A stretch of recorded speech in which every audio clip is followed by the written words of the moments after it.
for Reforms or NASICOR sued Meralco and ERC before the Supreme Court. Magistrates have ruled that the ERC actually protected consumers when it allowed the three-part collection of the higher fees, easing the strain on their pockets.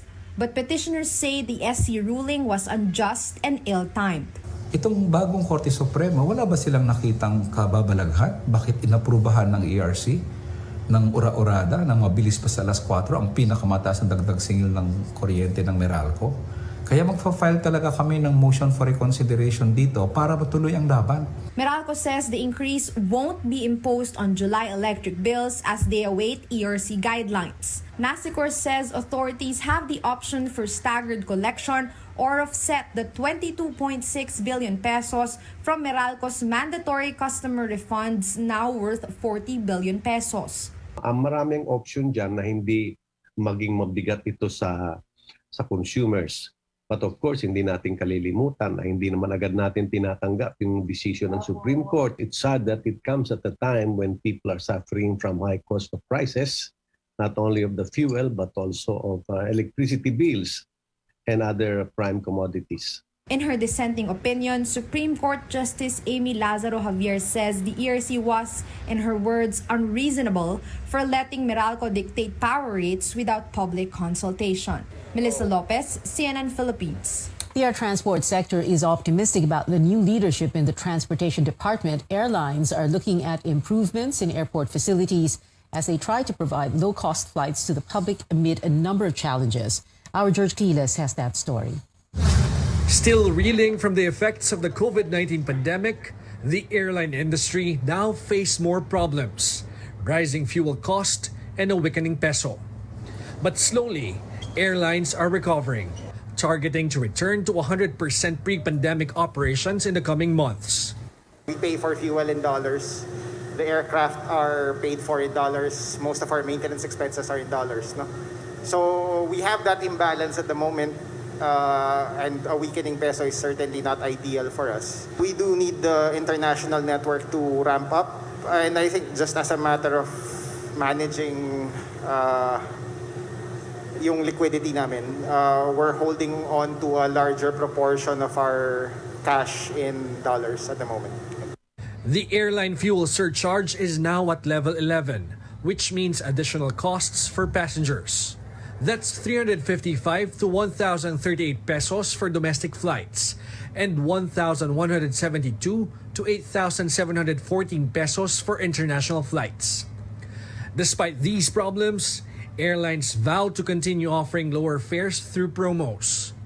Cebu Pacific claims its fares this July are still lower by 9% compared to its July 2019 fares. We continue to guarantee offering the lowest fares. As we also continue rebuilding or restoring the flights that we are operating compared to the pre-pandemic times.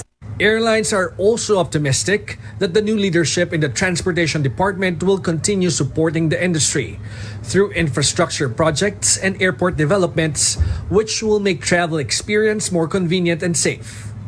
Transportation Secretary Jaime Bautista was a longtime president of Philippine Airlines before joining the government. Alam naman ni Secretary Bautista yung challenges and of course yung mga highlights din sa air transport industry, particularly improving our airports, runways, yung mga facilities natin sa airports.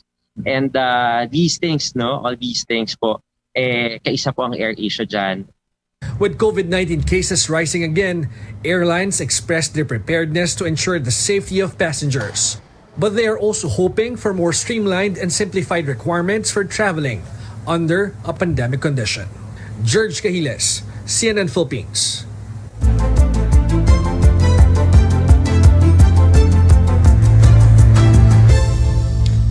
The World Health Organization is closely watching another potential Omicron subvariant. The subvariant, unofficially called BA.2.75, has been detected in India and about 10 other countries.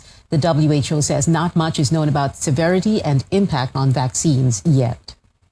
Too early to know if this subvariant has properties of additional immune evasion or indeed of being more clinically severe. We don't know that. Luckily, the other subvariants of Omicron have not proven to be more severe. They've all been more or less like the original Omicron. So we have to wait and see. The WHO notes vaccines are still 80 to 85% effective against severe infection. Now, a day after reporting more infections of highly contagious subvariants, the health department points out most Omicron cases are only mild to moderate. 43 more people have tested positive for the BA.5 and 20 for the BA.2.12.1 subvariant. The DOH also confirming 7 more BA.4 cases on Tuesday. Total Omicron infections are now at over 7,900. Global headlines now. The gunman in the deadly July 4th parade in the U.S. state of Illinois has been charged with 7 counts of first-degree murder. Authorities say suspect Robert E. Crimo could face a mandatory life sentence if convicted. Crimo has been in police custody after fatally shooting 7 people in Highland Park on Monday. In China, an anonymous hacker claims to have stolen the personal information of up to 1 billion Chinese nationals in what could be one of the biggest data breaches in history. An online database collated by the Shanghai police was left unsecured since April 2021. The hacker was reportedly selling names, addresses, mobile numbers, national ID numbers, ages and birthplaces, and phone call records. Coming up on Newsnight, the finance chief clarifies an earlier statement made by President Marcos where the chief executive downplayed the latest inflation report. Rex Remito explains live. And this K-pop girl group will finally be back in your area after almost 2 years. You're watching CNN Philippines.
Welcome back. Finance Secretary Ben Diokno clarifies President Bongbong Marcos' statement on the inflation report for June. Inflation is the rate in which prices of goods and services rise. Our correspondent Rex Remito reports to us live from Malacanang in Manila. Rex, what did Diokno say about the President's remarks?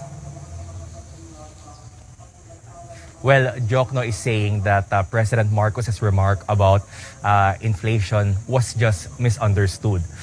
He is explaining that President Marcos was referring to the full year inflation, and the average inflation rate from January to June is at 4.4%.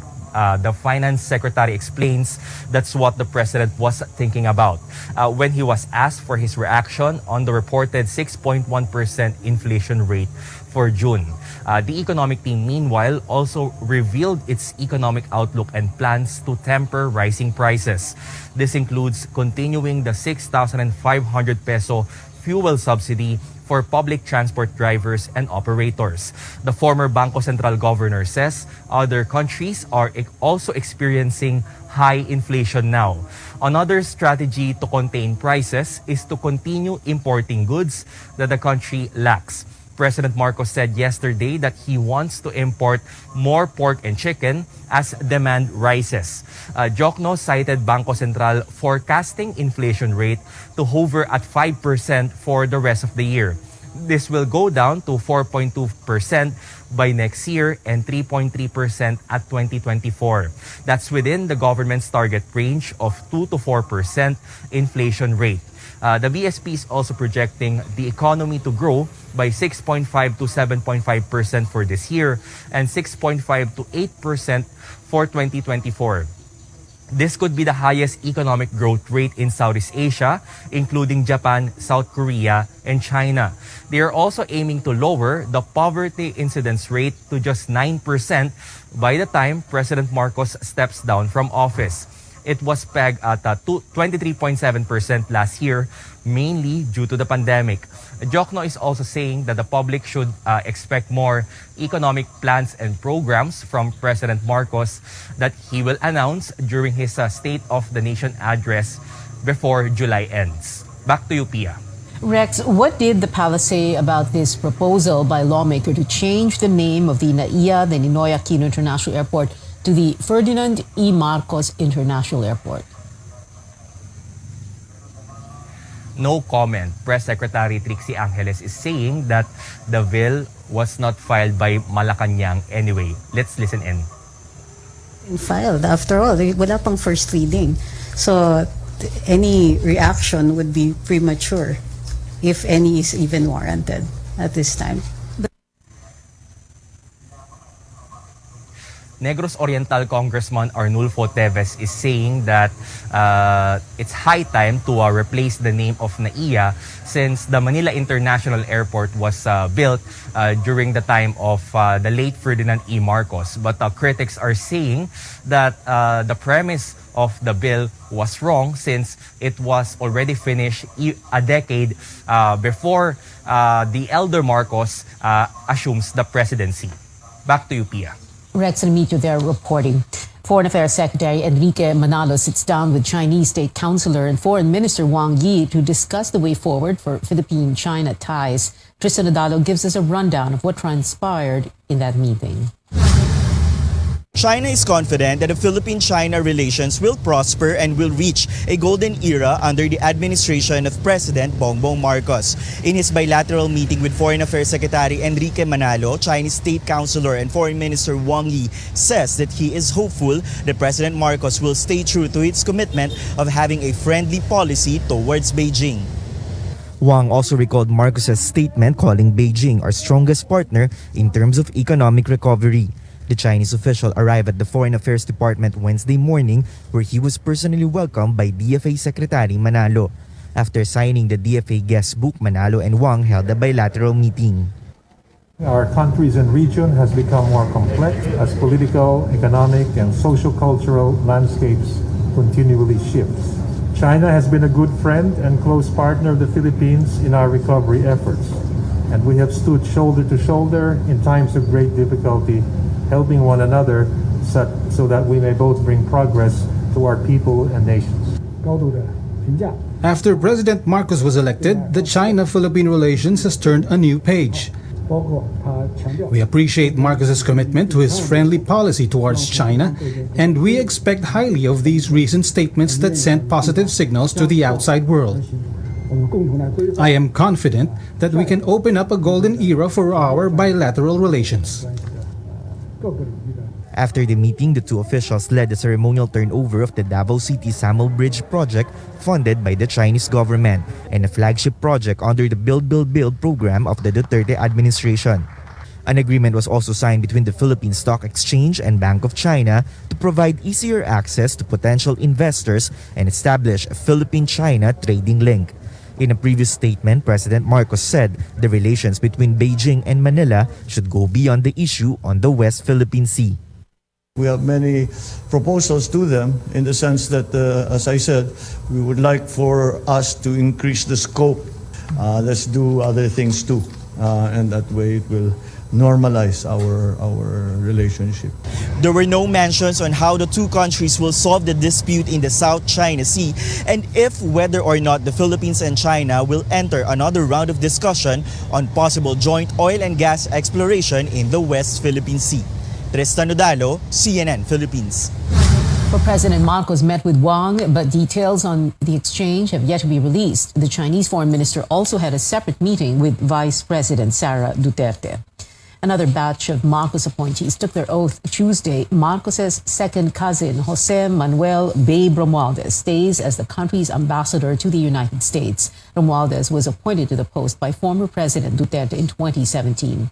Veteran actor Tirso Cruz III is the new chairperson of the Film Development Council of the Philippines, while actor Johnny Revilla was reappointed as board member of the Movie and Television Review and Classification Board, or MTRCB.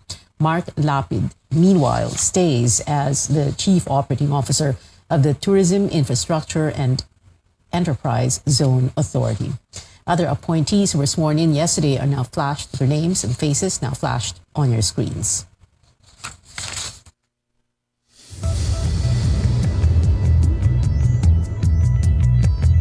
Social Welfare Secretary Erwin Tulfo extends the term of 19,000 contractual service workers in the agency until December.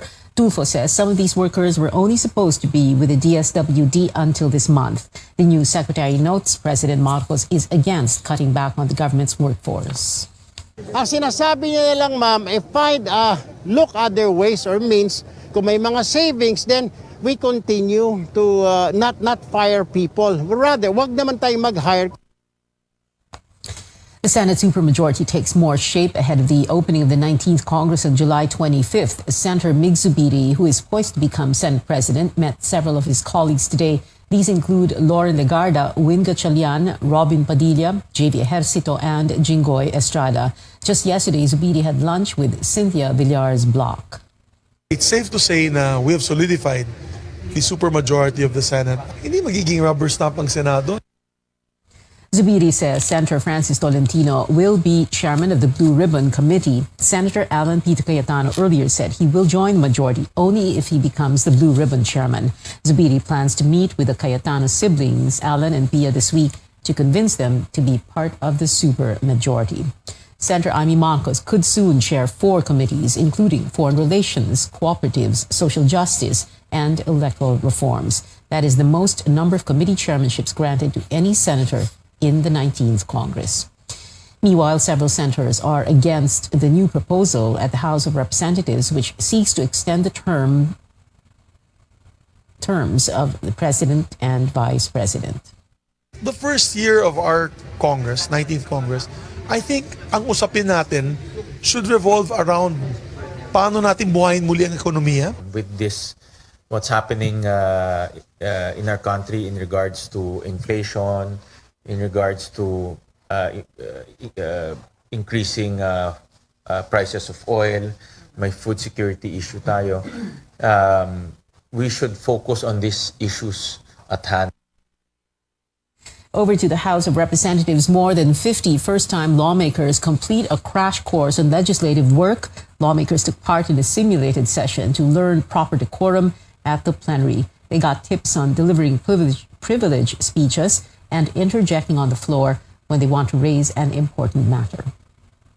Ilocos Norte Representative Sandro Marcos and Quezon City Congressman P.M. Vargas absent during today's commencement rites. The presidential son was with his father during a meeting with health officials in Malacanang. More stories ahead. The phrase finally trends on Twitter after news of a long-awaited comeback from this record-breaking K-pop group. And all eyes are on this member of SB19 who performed in a digital series for the Recording Academy, which runs the Grammys.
Welcome back. Will it be back-to-back wins for the country in its first matches for this year's AFF Women's Championship?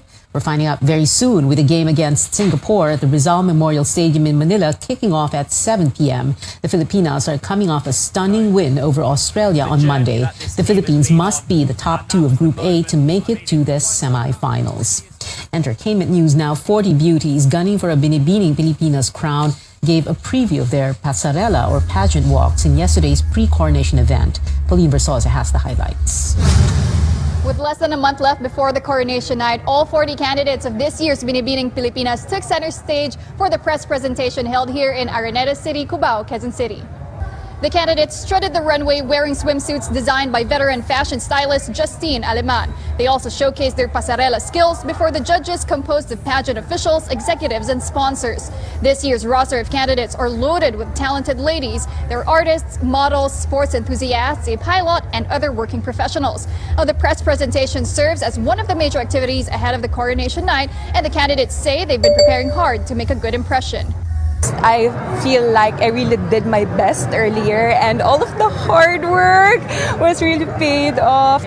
Well, to be honest, I'm a little bit nervous, but I am more excited to perform, especially on the coronation night. Sa tinagal-tagal po namin nag-training ng pasarela, ng Q&A, konting oras lang po namin ibibigay yun sa isang stage, di ba? Kaya sobrang excited po kaming lahat. Ngayon po talagang hinahabol ko na pumayat kasi hindi na po ako nagkakanin. Galing akong only rice. Ngayon, no rice. Former beauty queens shared what they are looking for in this pool of beauty and brains. And that includes this year's judge, Precious Lara Kigaman, who was crowned Miss International in 2005. We are looking for beautiful Filipino women who will be able talaga to inspire and empower other young women. Grabe, hindi tayo nauubusan ng magagandang Pilipina. Dahil na-interview ko na rin ang mga ilan sa kanila at talagang na-amaze ako na every year padami ng padami yung mga Filipinas na who really wanted to join and showcase, diba, the beauty and talent of Filipinas. The candidates are in for a busy schedule in the coming days. They will don their exquisite national costumes on July 16th and participate in the Parade of Beauties on July 23rd. And finally, they will compete for the 4 crowns at stake during the Binibining Pilipinas Grand Coronation Night on July 31st at the Smart Araneta Coliseum. Pauline Versosa, CNN Philippines. The spotlight is on a Filipino world-class talent with Philip, also known as Ken of SB19, getting featured in the Grammys online performance series Global Spin. The P-pop artist delivered a powerful performance of his solo track Bulan. #Philip on Global Spin trended following the video's release. The series hopes to show notable artists or groups to, quote, celebrate both the creators and their home countries. Here's something K-drama fans are feeling excited about. Actor Lee Jong-suk is making his TV return after 3 years. The second teaser trailer for Big Mouth dropped today, showing the crime series star-studded cast including Jong-suk and Girls' Generation member Im Yoona. The male K-drama star took a break from acting in 2019 for mandatory military service, then starred in the 2022 film The Witch Part 2, The Other One. Speaking of comebacks, the wait will soon be over for Blink's. Korean outlets quoted a statement from Blackpink's agency saying the K-pop phenomenon is dropping a new track next month, this after nearly 2 years without releasing music together.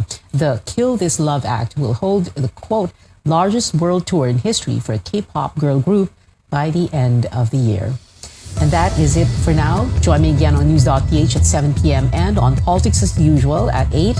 I'm Pia Ontiveros for Newsnight, where we go above and beyond the headlines.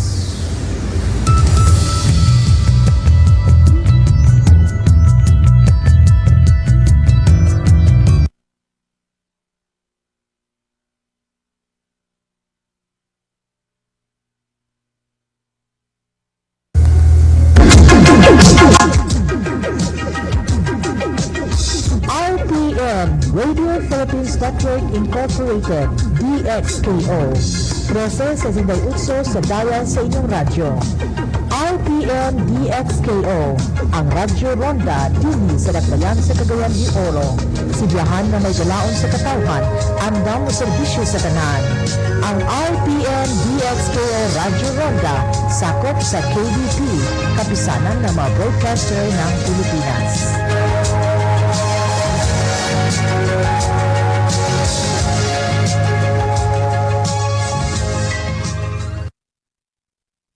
kay ikaw.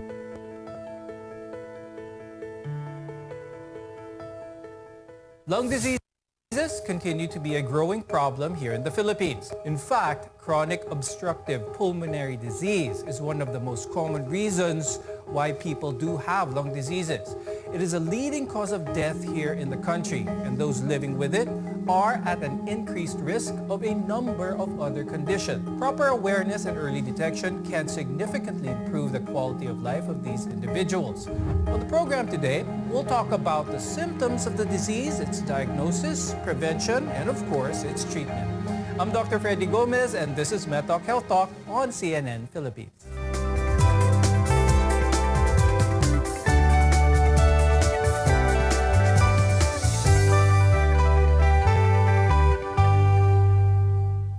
A big reason chronic obstructive pulmonary disease, or COPD, is so common here in the Philippines is because patients often fail to receive proper care early on. Now today, our guests are here to tell us what signs to watch out for and the best treatment possible.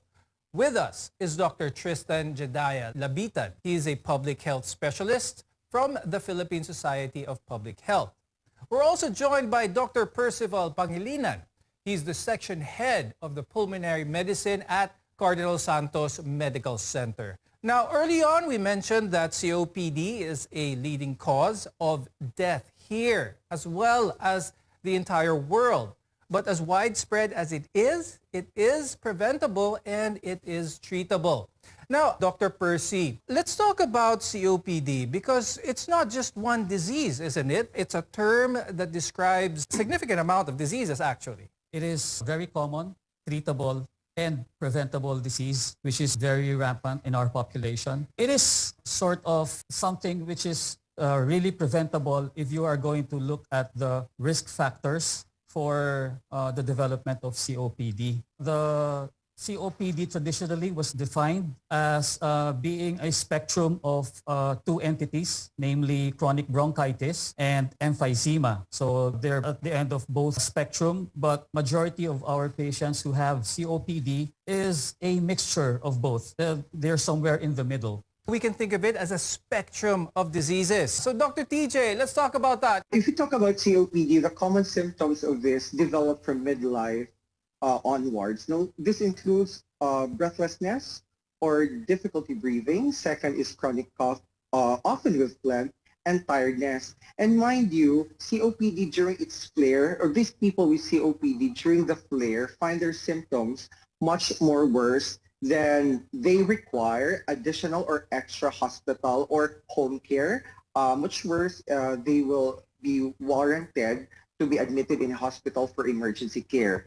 Severe flare-ups in COPD can be very life-threatening. Dr. Percy, how long does it take for some of these signs to progress, to become worse in a patient who has COPD? You cannot answer that question without discussing one of the major risk factor for developing COPD, which is cigarette smoking. Now, it has been studied that as the number of cigarettes that you smoke increases, and the number of years that you have been smoking also increases, it likely increases the possibility of someone having a COPD. Now, it has been studied that people who smoke will need to have 15 pack years of smoking before they develop symptoms of COPD. Now, Dr. Percy, let's go back to the symptoms here para clear sa ating mga viewers, especially it can be confusing sometimes of what chronic bronchitis looks like, what someone with emphysema may look like. That's why there are some terms here. For those with chronic bronchitis, they're called the blue bloaters. Why is this so? And for those with emphysema, they're called the pink puffers.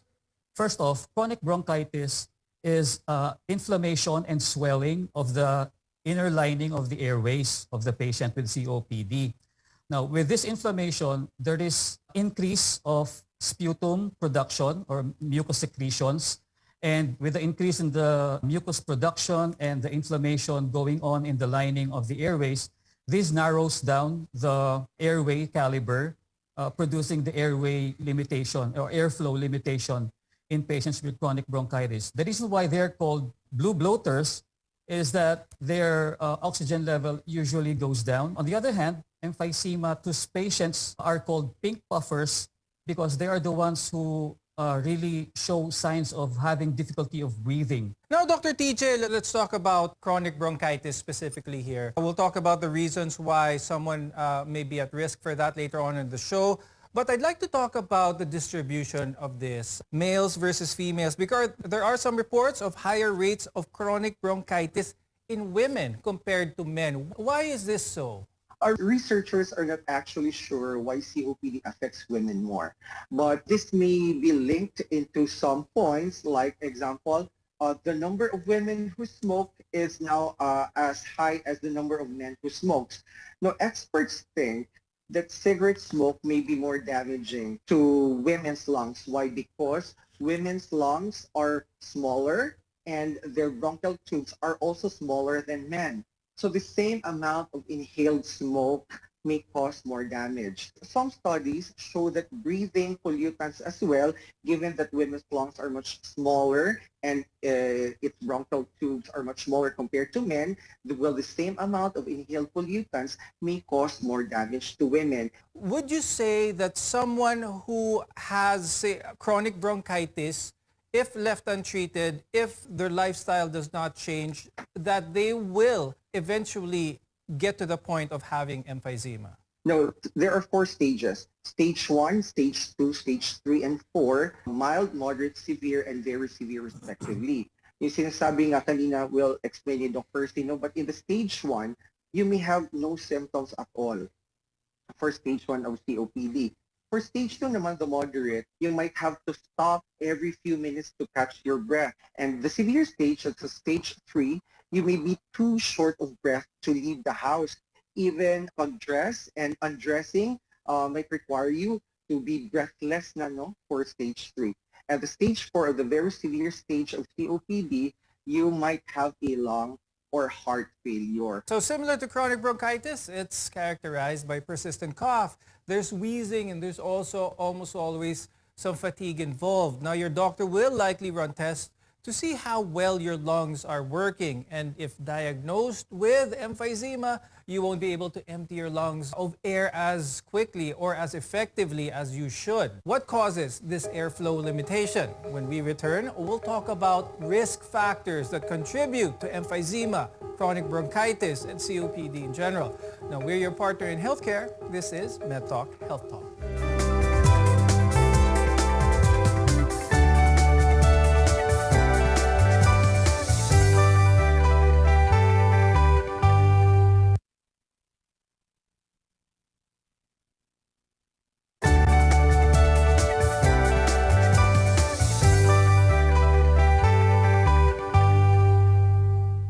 I'm Dr. Freddy Gomez and welcome back to MedTalk Health Talk, where caring is our calling. If you find yourself with these symptoms of wheezing, being fatigued, have those risk factors that we'll be discussing later, you might have chronic obstructive pulmonary disease or COPD. Now, it's a group of lung diseases that make it difficult for people to breathe. But there's another type of lung disease that also causes some form of swelling in your airways and some form of difficulty in breathing, and that is asthma, which is an extremely common condition here in the Philippines.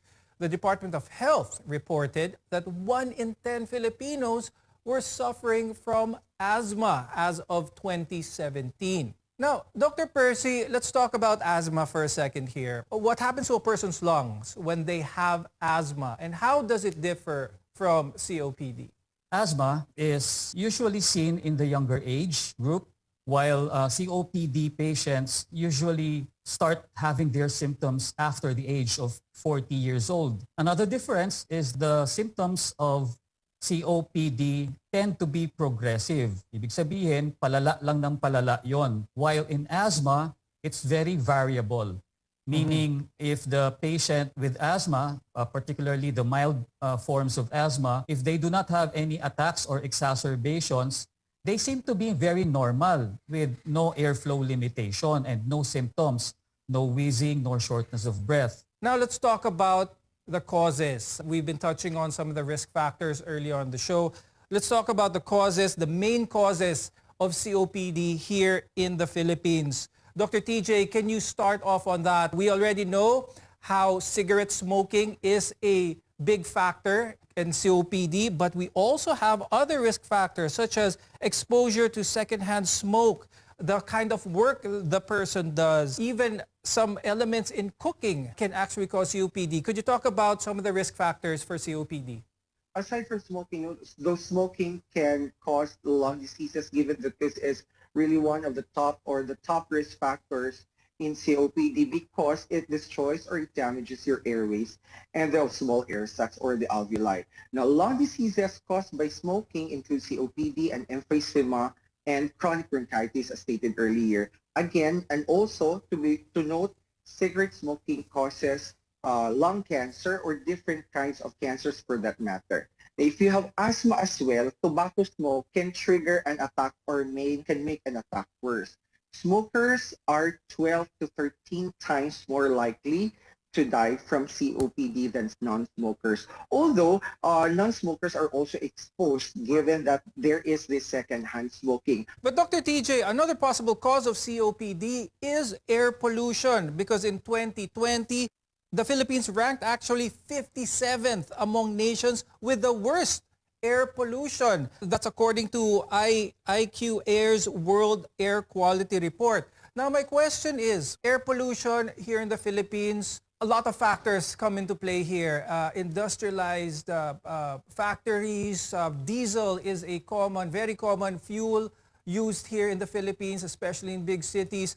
How big of a factor is air pollution in causing COPD? Naturally kasi ang function ng lungs natin is to breathe in oxygen and breathe out the unnecessary gases sa ating mga katawan. Though given the environmental factors or exposures with this air pollution and other factors at that, it is very detrimental to the health of the lungs of every individual that inhales these gases. There has been report as well that these occupational hazards, nakikita natin yan sa mga report natin, and not just COPD and even occupational asthma, kasi we've talked about asthma earlier. There is also this occupational asthma na nakikita natin, which causes, again, the wheezing, the cough, the irritation of the lungs, etc. Given that the environmental factors as well, this warrants every patient or every individual. Lahat tayo exposed, lahat tayo vulnerable because we are in one planet. That is why we should really consider taking care of our environment kasi that also means taking care of ourselves. Now let's go to one of the big ones, which is cigarette smoking. Dr. Percy, I know many Filipinos are aware of the bad effects of cigarettes, but I'd like to touch on something which is very common nowadays, and that is heated tobacco products, which include vape smoking, as well as other types of non-combustible ways of smoking, kumbaga. These vape products are still fairly new. The data probably isn't that comprehensive yet, unlike cigarette smoking, where we have over 60 years worth of data. What do we know now about vape? Is it a safer alternative to cigarette smoke? So far, we have had a few studies which say that the vaping is really safer than cigarette smoking, but it will also entail the same risk factors for developing your chronic pulmonary diseases. COPD is preventable and it is treatable. When we return, we'll talk about ways in which those diagnosed with COPD are managed and treated and what you can do to help prevent it from happening. Your health is our mission here on MedTalk Health Talk. We'll be right back.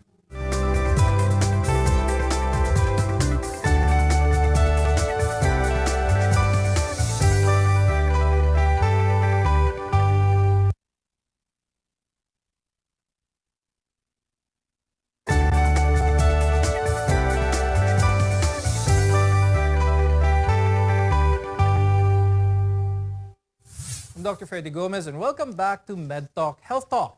Living with chronic obstructive pulmonary disease, or COPD, can be overwhelming for a lot of people. But there are many ways that individuals can ease the symptoms and keep the disease from progressing. But most importantly, what we want to advocate here is prevention. Doc Percy, let's talk about some of the treatment options for someone who is initially diagnosed with COPD here in the Philippines. It will depend on how severe their COPD is. Now, as far as medicines are concerned, the mildest form of COPD, we can do away with giving just short-acting bronchodilators as needed. Now, as you go up higher in the severity scale, we have these what we call long-acting muscarinic antagonists in the form of inhalers. And then if that doesn't work, we go to long-acting beta-2 agonists. And for the more severe patients who seem to not respond to your previous medicines, we go for combinations of all of these things. Now, Dr. TJ, we've been talking about ways to prevent this. Ideally, let's talk about the biggest risk factor here, which is cigarette smoke. Now, ideally, you wouldn't want to try and find something safer because cessation of smoking is the best option here. Now, my question is, for someone who is diagnosed with COPD and they take away that biggest risk factor there, could be cigarette smoking or their occupation, maibabalik ba? Babalik ba sa normal ang kanilang lung situation? Maibabalik ba sa normal yung lung? With COPD, hindi na siya babalik sa normal. But given the staging that I stated earlier, no, mape-prevent natin ang severity of this staging of COPD with a patient. Now, if you have started smoking, from today, start to quit na. No, we have smoking cessation clinics available in our rural health units, sa ating mga rural health centers, and also in our DOH retained hospitals. There are trained individuals for you to be assisted on how you will quit smoking. And for those who have not started smoking yet, do not ever start smoking. For you to not be able to be exposed to COPD and other lung diseases. No, hindi na siya mababalik, mape-prevent lamang natin ang severe or on its severe form ang inyong COPD.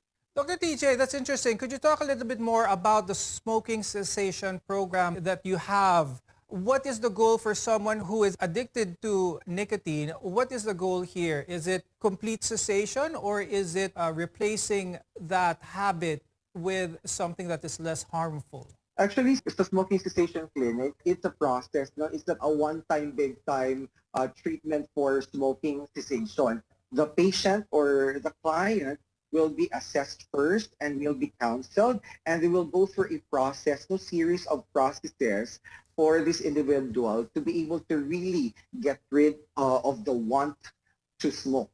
So hindi siya one time, big time, and it's not a replacement of nicotine or whatsoever na sinasabi nila.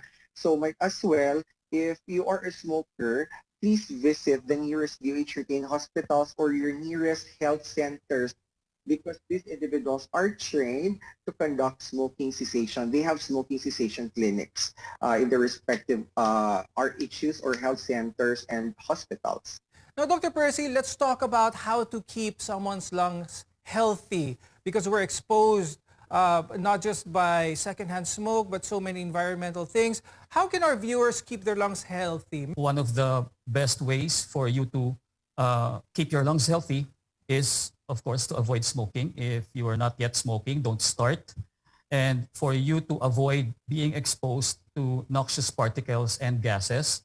And that's one thing that it's done nowadays because of the pandemic. We are so used to using our masks as a protection.